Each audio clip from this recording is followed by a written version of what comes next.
sa ating narinig sa mabuting balita na may mapawi ang ating mga kasalanan. Amen. Palakpakan natin ang ating Panginoon. At magandang gabi po sa inyong lahat mga kapatid. At gayon din sa mga nasa ating online mass, saan man po kayo panig ng mundo, nawa ang kagalakan dulot ng inyong pagsunod sa Panginoon ay patuloy na manatili. At bahagi sa pagsunod sa Panginoon, lahat ay nakatanggap ng mga patutuo. Lahat ba kayo may naging patutuo kung paano kayo tinawag ng Diyos? Marahil meron. At hindi lang marahil isa, kung hindi napakaraming patutuo na ibinigay yan sa inyo ng Diyos. Dahil makikita natin kung saan talaga nagsimula itong mga patutuo na ito. Na ito ay ipinunla, ibinigay ng Diyos sa puso ng bawat tao upang nang sa gayon, hindi niya malimutan ang bawat pangyayari, bawat tagpo, kung papaano pagtitibayin siya ng Diyos nang dahil sa kanyang mga patutuo na ito. Makikita natin sa mabuting balita kung paano ang mahal ng Berhing Maria sa kanyang nag-uumapaw na kagalakan dahil nakita niya ang mga pangyayari kung paano nagsalita ang anghel sa kanya at kung papaano siya ay pinarating sa kanyang pinsan na si Elizabeth upang saksihan ang isang himala na hindi pa ito nararanasan ng tao. Dahil wala namang imposible sa Diyos. Dahil si Elizabeth ay baog at bukod sa baog ay matanda pa. Ang mga sinasabi ng anghel sa mahalin ng Berhing Maria, ito ang mas lalong nagpalakas, nagpatibay ng kanyang pananampalataya sa Diyos. Kaya nga yung mga pinaghaharian ng totoong kagalakan, kahit baliktarin pa yan o pagbalik-baliktarin, kung pwedeng baguhin ang kanilang naging karanasan sa Panginoon. Kahit anong mangyari, hindi yan pwedeng mabago. At hindi rin yan pwedeng pigilan. Amen. Kasi yung mga tao na kapag lalo tuloy sila nakakatanggap ng mga ganitong kasiyahan na pambihira na hindi ordinary, mas lalo tuloy yung tao nagpupursige. Kasi gusto pa niyang malaman ano pa ang nasa likod nito. Ano pa yung mga maaaring ipagkakaloob ng Diyos na hindi ko pa alam.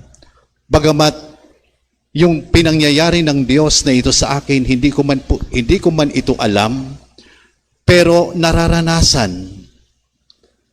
Kaya lalo niyang bibigyan ito ng panahon, pag-uukulan niya, upang nang sa gayon, yung pananabik niya na muling masundan ang mga pambihirang tagpo na ito, na tanging ang makagagawa lang mga kapatid ay ang Diyos. At niloloob ng Diyos ang mga taong handang makinig, handang sumunod, at handang magpasako. At nakahanda siyang maging instrumento para sa pagpapahayag ng katotohanan na ito. Katunayan, maraming mga pagbinasa natin ang kasulatan, marami doong mga tagpo. Yung mga kagalakan, katulad ng mga pastol sa kabila ng kanilang mga kalungkutan sa buhay, pero napalitan ito ng kagalakan. Dahil minsahe ang anghel ng Panginoon na dumating na ang tagapagligtas. Yung dati sila ay nakakulong lang doon sa gitna ng gabi na naghihintay, nagpapakain ng mga hayop. Pero sabi nga, hindi dapat makulong na ang isang tao, ay hanggang doon na lang talaga siya. Dahil alam ng Diyos kung ano ang plano at gagamitin ang sinumang taong handang sumunod para pagharian siya ng kagalakan. Ang mga pastol na ito, sila ang mga nakakita, nagpahayag sila, at pagkatapos, nagsimula na silang magmisyon patungo sa baba para ihayag ang pagdating ng tagapagligtas. Ang Diyos hindi siya namimili kung sino yung gusto. Kung sino yung gusto magpasakop sa Kanya. Dapat ang tao kapag nakakita na siya ng ganitong pangyayari sa buhay niya, dapat itutuloy niya na ito. Upang nang sa gayon, marami ang mga tao pa ang makakaalam ng kanyang mga patutuon na ito. Kahit sa hadlangan, hindi siya pwedeng pigilan, katulad ng mga apostol. Pinagbabawalan sila na huwag na magpahayag ng salita sa pangalan ng Panginoong Hesus. Pero sabi ng mga alagad, sino ba talaga ang susundin namin? Yung tao o ang Diyos? Kaya nagpatuloy sila sa kabila na may mga pagbabanta sa kanilang buhay, pero nanaig, mga kapatid, ang totoong kagalakan na ito. Muli, sa pangalawang pagkakataon, pinipigilan na naman sila na magpahayag at dinalangan sila sa hukuman, pero hindi nagpatinag ang mga apostol dahil sa kagalakan.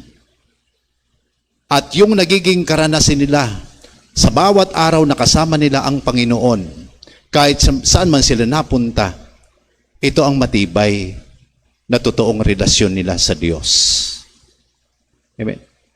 Kaya tayo hinihikayat palagi ng Espiritu Santo, ng mahal na Ingkong na nagpakilala sa atin upang alamin, ipakita sa mundo ang tunay na kahulugan ng pagsilang ni Kristo. Amen. Nasa kanyang pagsilang na ito, ang gusto ng Diyos makarating sa marami. Mabuksan ang katotohanan na ito. At kanino ito manggagaling? Sa mga tao na hindi natatakot. Amen. Sila talaga yung mga matatapang. Amen. Ano man ang uri ng buhay nila, pero dahil binago sila ng Diyos at bilang isang mga totoong Kristiyano, amen, tungkulin natin ipakilala ang Diyos sa marami.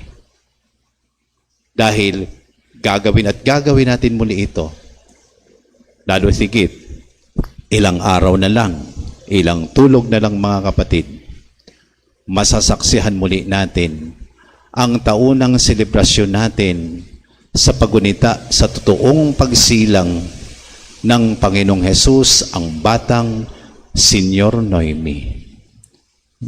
Mula noon at magpasa hanggang ngayon, hindi nagbabago ang Diyos na ito. Sa pagpupunla, pagbibigay, pagpapalago, pagkakaroon ng mga bunga sa kagalakan ng bawat tao. Kaya naman, napakalaking hamon ito sa bawat isa sa atin.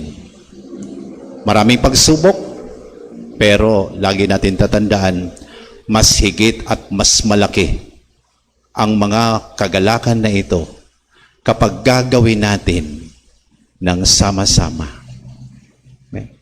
Kasi iba yung puwersa kapag marami. Kung kapag nakikita nila na ganito kalawak, kalaki, kalalim, kataas,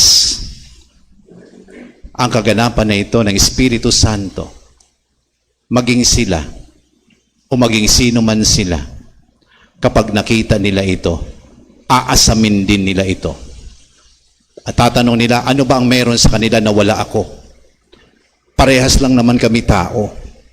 Pero bakit ganyan kataas ang kanilang pagsamba sa Diyos? Ano ang merong matibay na basihan sila? Bakit nag-uumapaw ang kanilang mga patutuon na ito? Kahit ulit-ulitin, kahit tanungin sila ngayon, bukas, isang linggo, isang buwan, pare-parehas lang ang kanilang mga sagot. Dahil sabi nga, kapag ang patotoo na ito ay talagang mula sa Diyos, hindi yan pwedeng baguhin. Kahit na sino, kahit dumaan pa yan ng napakaraming taon, nakatatak na yan sa isip, lalo tigit sa puso ng bawat tao na kinikilala niya ang Diyos noon, ngayon, bukas, at magpakailanman. Dadalhin niya yan habang siya ay nabubuhay. Hindi niya hahayaan na magkakaroon ito ng lamat, magkakaroon ito ng kalungkutan, yung kanyang mga patutuo na ito. Dahil the more na kung saan siya ay nahihirapan, nalulungkot, dito niya muli naalala, napakasarap pala talaga ng tagpo.